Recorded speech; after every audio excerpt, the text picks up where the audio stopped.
ஏங்க, கல்யாணத்துக்கு முன்னாடி என்ன பொண்ணு பார்க்க வரும்போது உங்க வீட்ல என்ன பார்த்து என்ன சொன்னாங்க? இப்படி ஒரு அமைதியான பொண்ணா அப்படின்னு சொன்னாங்கம்மா.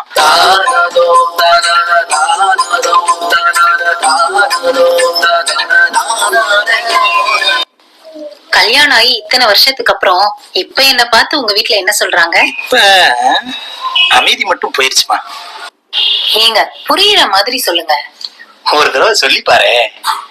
சொல்லி பார்க்கும்போது கண்ணு முழிச்சுக்கிட்டு கொஞ்சம் கோபமா மட்டும் சொல்லிப்பாரு, உனக்கே புரியும். இப்படி ஒரு அமைதியான பொண்ணா? அமைதி மட்டும் போயிருச்சுன்னா கண்ணை முழிச்சுக்கிட்டு கோவமா? இப்படி ஒரு பொண்ணா?